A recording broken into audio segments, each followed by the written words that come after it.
Hi there, friends. Welcome to Homekeepers. Come right on in. What a beautiful time it is when we're with you every day. And we get a lot of reminders of you throughout the day, not just this few minutes, because of email and your mail, your sweet letters and all this. Boy, do we appreciate it. And I kind of pass them around, some of the special ones to Wanda and to Stephanie, and we kind of feel like we're all one big family with you. You will be glad that you tuned in today because I have a return guest. Her name is Terri Clark. Last time she was here, we talked about another book she had written, but this one's called Tying the Family Knot, and it really deals with the blended family. And I was a pastor's kid and a pastor's wife for many, many years. And this is where you really get a clear picture of blended families and some of the things they go through, and you really learn a lot. And it's not easy, and I'm probably talking to a lot of people right now who you're in a blended family, and you know exactly what I'm talking about. But Terri brought 3 children, and he brought 3 children. That's 6 children, and some of them were teenagers at the time, and you're going to love hearing how they navigated through that. And God brought a really good result. So you'll want to hear Terri. I'm going to join Stephanie, and this is a crazy chicken noodle soup. It's called cracked chicken noodle soup, and it's got some ingredients in it that look very interesting. So stay tuned. We'll show you how to do that. After, I one more time offer you that turquoise cross bracelet. It is so pretty. It's so cute. For $20, we have just a few of them left in the office, and we'll get it right out to you. And you can use your credit card or your debit card or write to us. All that information is on your screen, and we will get it out to you immediately when we hear from you. So I hope you'll take advantage of that. And I'm glad to be with Stephanie. We have an announcement to make, though. Okay, yes, we do. Yes, we do. Our wonderful production manager, Rick Wolf, just became a grandfather. That's the highest halls of human happiness. And there he is, Oliver Quinn Dosal. And boy, he is healthy. He's gorgeous. And Rick this morning was showing me like 10,000 pictures and said he hasn't cried yet. So he's about... Who, Rick or the baby? No. I think we were talking about the baby. Okay. I think that was about... Was he a couple of days old now? Yeah. So. Anyway, congratulations. Yes, congratulations. Rick is blessed that he lives close by, and he'll get to close by. They live on the same property. I'm jealous. I know. What a pleasure to watch a baby grow up like that. Yeah. Okay, you have sautéed. Yes, I have onions, carrots, and celery with a little bit of oil. Okay. And then all this stuff has. And then all this is. So I'll take that ranch mix. So it's just the dry ranch mix. Can you imagine what that's going to taste like? This is going to be so delicious. So I'm just going to coat all the vegetables. Oh, and blended family here. Blended family, yes. I need to watch that interview in... Yeah, and it's not always easy, is it? Not always easy. It's hard. Yeah, it's very hard. Okay, so I'm just coating all the vegetables. Then but let me just mention, we got, they call them pasta noodles, so I call it spaghetti. Yeah. This is cream. Yeah. This is broth, this is chicken, this is bacon and cheese. It has to taste good. And cream of chicken soup and half and half. Okay. Yeah. So I'm going to put the chicken broth in. Let me do some salt and pepper. Salt and pepper. Go ahead. Thank you. This is going to be delicious. You know why? Because it has bacon in it. And I'll tell you what I did this morning. Instead of like making the bacon and crumbling it, I used my kitchen scissors and I just cut it up into little pieces. And then it's so much easier to cook. That is a great idea. So much easier. Okay, so chicken broth. Oh, I'm making a mess. Chicken broth. I got some jumpers there. That will make a nice smelly mess the next time we turn that on. And then the cream of chicken soup. I'm going to put that in. This is going to be really good. Think this has everything in it that you have in your fridge. Yeah. Yeah, you could have all of this. I always have bacon in the freezer. And the spaghetti, or as they call them, pasta noodles. Pre-cooked. I'm just going to crank this up. Let's go ahead and put the chicken in. We'll get it all heated up. I knew you were going to do that.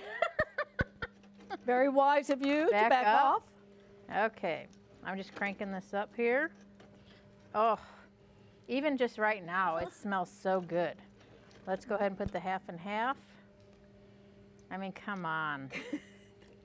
I want to meet the person who did this. Right now, it's Florida and it's fall. Let me say this, though. That looks like an awful lot of pasta. Yeah, I won't put all of that. Okay. Okay, so let's put some bacon in. Bacon? So anyway, it's fall. It's 90 in the 90s. But this would be a great fall Indiana recipe. Oh, no, no, no. It's getting 88 today. That's a cold front. 88. That's We're a cold in front. October. And we're getting a little bit of storm front. So, so let's put some of this in. Yeah, I cooked these already. The recipe calls for uncooked, Uh-huh. but I cooked them so that, let's see. Yeah. Yeah, that looks about. Yeah. I'm telling you, this is an entree, friends. So it smells so good. Not an appetizer. No, let's see. Do you put the cheese on after you put it in the bowl? Nope. You put it in there. Yep. Cheddar cheese. And of course you could put cheese on after you put it in the bowl also. That would be Oh good. my goodness. I know. This is let me tell you what this is. This is some mom who was like figuring out what to make for dinner. She said, "What do I have in my refrigerator?" And it went in the pot. Yep. And out So comes a good. masterpiece. So good. I'm going to give you a little bit to taste, Okay. but this needs to cook a lot longer. Let the cheese, because the cheese hasn't melted or Oh anything. yeah, you can tell there's a lot of flavors there that really need to get together. They need to marry. Need to have a relationship. Have children. Okay. Let's get you some. Oh my gosh. Yeah, get some of the soupy stuff in there, Yeah. the broth. Oh, look at that. Okay. That's good stuff right there. So good. You gotta taste I gotta. it. With a little piece of bacon. No carrot. Oh. Ugh. Oh, That is ridiculous. It's it's that gotta good. be that ranch Man, mixture. so good. So You want this recipe. you can make this at home, and I want to taste this again in about 20 minutes. Yes. But it has a chance to really Yes. hang out together. If you want this recipe, that information is coming up on your screen. You can email us or you can write to us, and we will get it right out to you. And glad to do it. And we do appreciate all your little kind remarks about the recipes and so forth. We feel like your family. So that's coming up, and then after that, I think that there's so many people out there that want to hear what Terri Clark has to say about a blended family. So stay with us. If you would like a copy of today's recipe, you may receive it by contacting us through social media as listed on the screen. When requesting a copy through the mail, be sure to include a self-addressed stamped envelope. Thank you, and please know we always appreciate hearing from our viewers.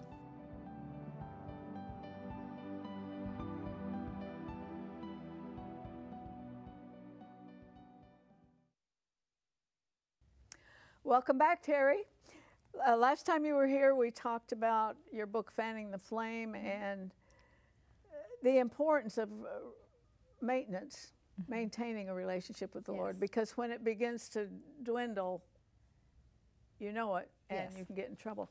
I would like to talk to you today, though, about a book maybe you wrote before Fanning the Flame, Tying the Family Knot, K-N-O-T.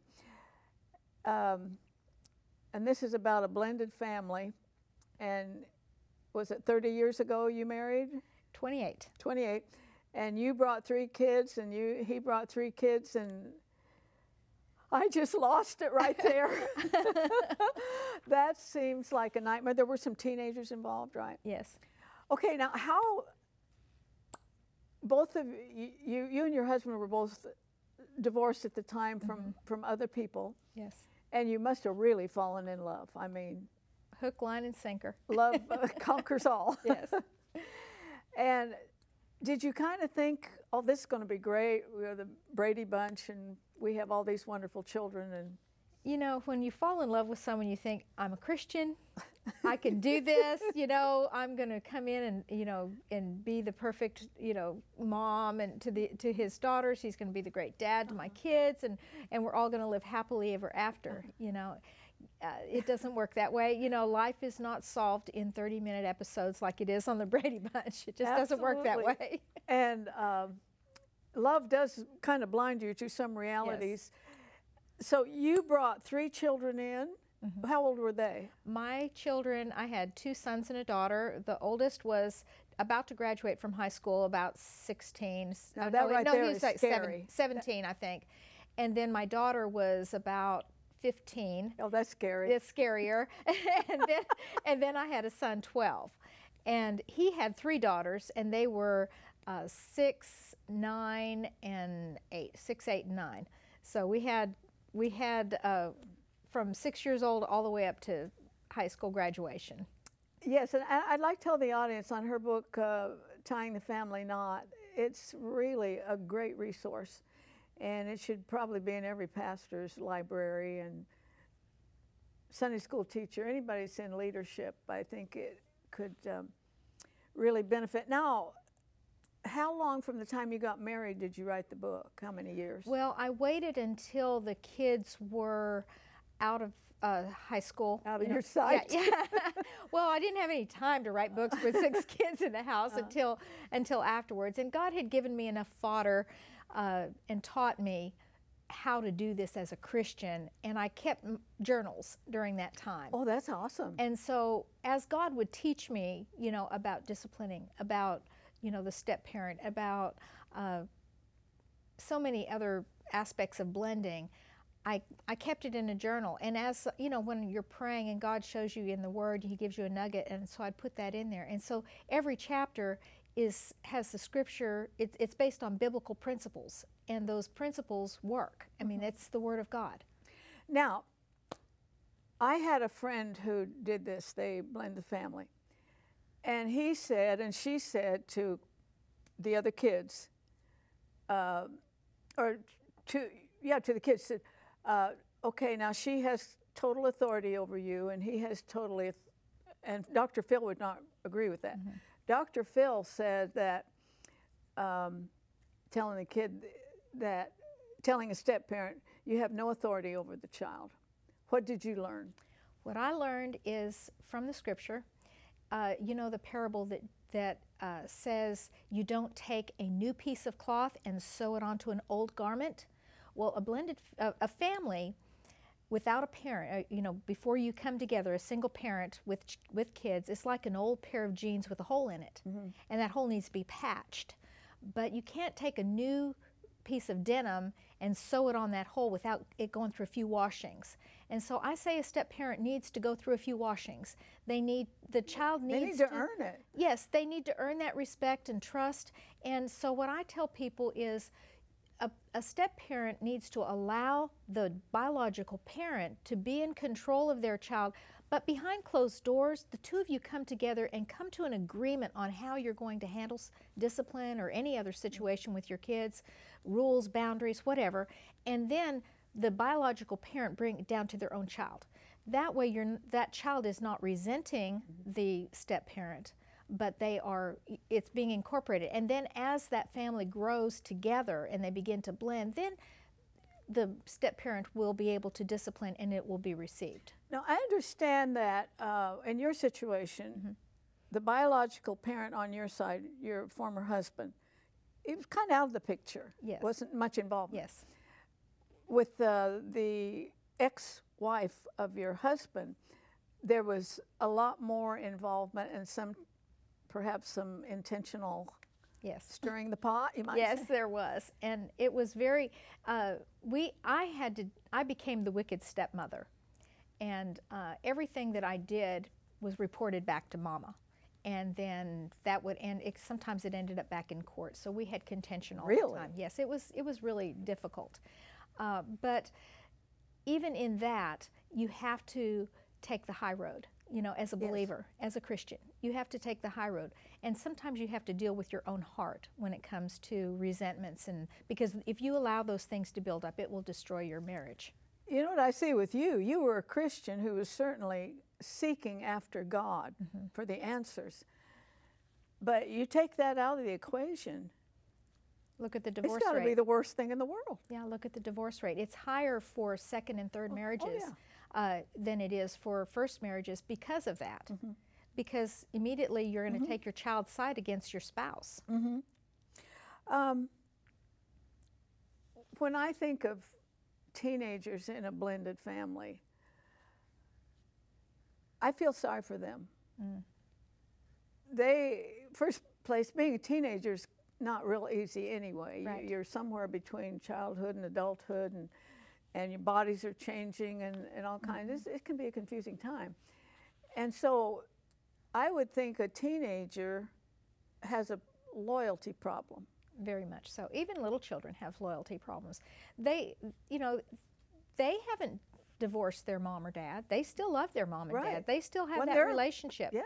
And so it's difficult for them because they're kind of pulled in the middle. And they're under one set of household rules, and then they leave and they go over here, and they have to forget that and come over here to this set of household rules, and it may be completely different. One may be a Bible-believing home where they're trying to raise their child in church. The other one may allow, you know, all kinds of, everything else. And so you have to reconcile that with your kids. And teenagers particularly, they are trying to figure out who they are. And did you ever it's think, confusing. This is more than I can handle? Oh, yeah. Did you ever think? Oh yeah, I had this one incident where I was so upset and angry, and I mean, someone said one of the girls said something to me, and I was loading the dishwasher, and I get the dishes and I'm putting in there, and the more I thought about it, the harder those dishes went in, until I just threw it on the floor, and I walked out the door, and I got in my little minivan, and I rode on my freeway for like 3 hours until I could cool down. I was ready to leave. I was done. Yeah, I was done. Just stick a fork in me, I'm done, you know.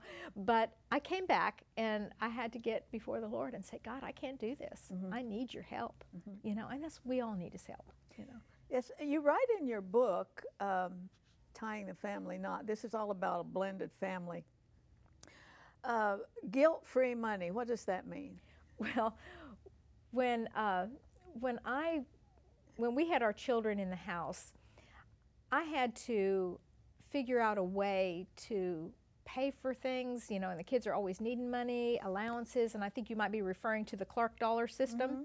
We had my husband has had a factory, and we manufactured parts for classic cars, and so there were certain things that he die cut, and when he would die cut things, there were these discs that would be left over. And there were big ones and there were little ones, and the big ones were the Clark dollars and the little ones were Clark quarters.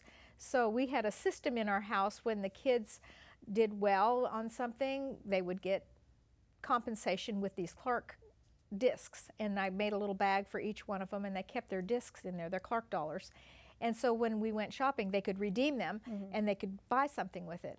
But we also had a way of taking them back, because there were certain things that I didn't allow and behaviors that weren't allowed, and so that would cost them something. Like our son Aaron, he liked to sit at the table and rock back on the chair, and it was breaking my chairs. And I said, "Okay, every time you do that, it's a Was quarter." that your kid or his? He was mine. Oh. And ours. Well, they all did it, but they would quit doing it because they didn't want to lose their quarters, you know. And then Aaron he kept doing it accidentally, and finally he just went cha-ching, cha-ching, cha-ching. Got the message. Yeah, but that's just his personality. But you know, we had to find ways to manage such a big family, and you know, it's not easy when you've got 6 kids to be able to take care of all. I mean, they all have activities, they all have expenses, and we just had and they always had their hand out for something, and so we had to find a way to deal with that. Yeah, because you totally doubled your family, your Yes. responsibilities, because you feel. Let's fast forward a little bit. Do you have an empty nest now? Yes, well, kind of. Is anyone's nest ever really empty? Probably. They come back with chicks. One of my husband's middle daughter, Sarah, she came back to live with us about 3 years ago, and she's got a 5-year-old autistic son. But she is the one child that I was the most contentious with. She was the most loyal to her mother, and the one I never would have imagined having a relationship looking with. back, do you see the hand of God on everything? Well, I think that Absolutely. you survived is probably number one. Absolutely, yes, yes, absolutely. He ordered our steps. You know, it says the mind of a man plans his way, but the Lord directs his steps, and that's just what he did. One day at a time, one situation at a time, and he has in his word the way, the way of freedom, and that's really what I found when I was writing this book. So when you're together now, do you think it has the feel of a real family? Absolutely. No Well, you know, divisions. every Sunday after church, we have dinner at my house, the whole family. They all come together. Now, I you may got feed. grandchildren and stuff? I have 16 grandchildren. When you have a big family, they multiply. They do. Yes. So we have, everyone comes to, most everybody will come over, and I'll make a big dinner, and we have it after church, Sunday dinner. And it's just a given. 1:30 is Sunday dinner, and they show up. Do you cook it? Yes, I do. God So we bless make, you. and like it's kind of like we were talking the last program that we have a Spanish family, and so we love to cook and we love family around us, and so we do that. And I may throw a couple of chickens in the roaster before church, and when we come back, we all pitch in and help. Now, you have a great ministry, as we mentioned the last time you were here, and you've been on the mission field and author, and we've had her website up there for a while. You can tell she'd be a great speaker if you're interested in one, and certainly with her life experiences, she would relate to probably about anybody she would talk to. Putting that ministry side aside, which we call missionary and writing and speaking and pastoring, what you really did there was the real ministry. The real ministry's in your home. That's why I always say at the end of the program, there's no higher calling than that of homekeeper. I wouldn't be a Christian today if I hadn't learned it in the home. If I had grandparents that prayed for me, my dad was a pastor, they prayed. That's the greatest. Yes. That's the greatest ministry. Yes. Can you honestly look back and say it was really worth it? It could sound like a nightmare to me starting out. Yeah, well, it was.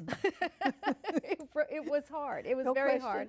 But you know, God is faithful in the little things, and it's one little step at a time. You know, as you begin to, you know, you're not hit with the whole thing at once. It's one circumstance at a time, one child at a time. You know, one battle at a time, and that's what we deal with, and that's how God deals with us. Yeah. What would you say to the mom that's watching you right now, that she's dealing with a blended family, not maybe at the beginning of it, or maybe she thinks this thing will never work? The thing that I learned early on was that even though I didn't realize I was doing it and I didn't intend to, I would use my authority as a parent as a weapon. And I would say no when they would ask permission, because I had resentments building up inside of me. When my stepdaughters came and wanted something, my answer was no, because I could do that and it wasn't a fight.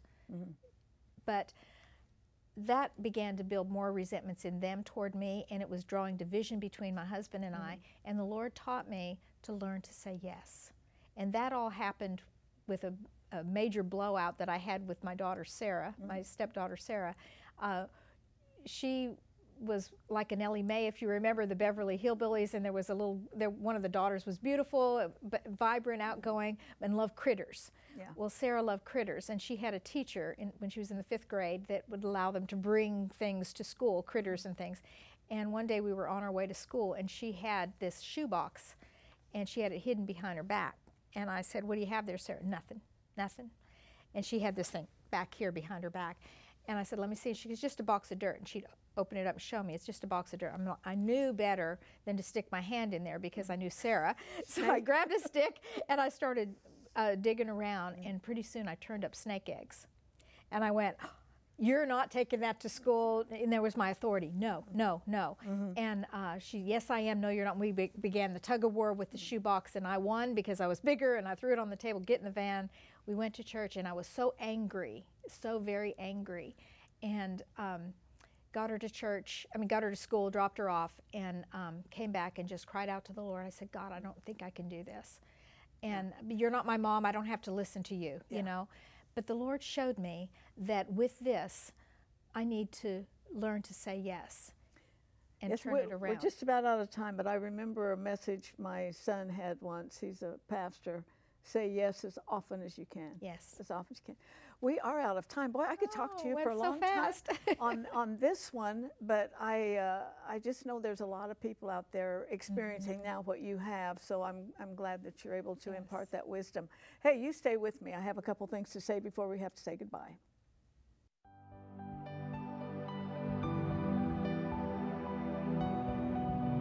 Arthelene would like you to keep the following information handy. You may contact Homekeepers by writing to Homekeepers, P.O. Box 6922, Clearwater, Florida 33758, or go to www.rippy.org. Remember, we always enjoy hearing from our viewers, and we thank you for your support.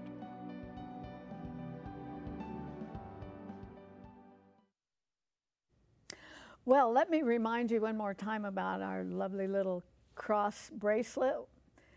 Turquoise color, and it stretches. It'll fit just any wrist, really.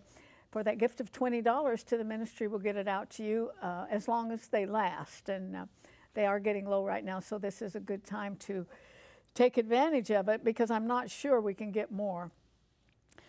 As Terri Clark was talking about her blended family, and that was a big one. You'll have to really recognize that. 3 children from each side, putting them together.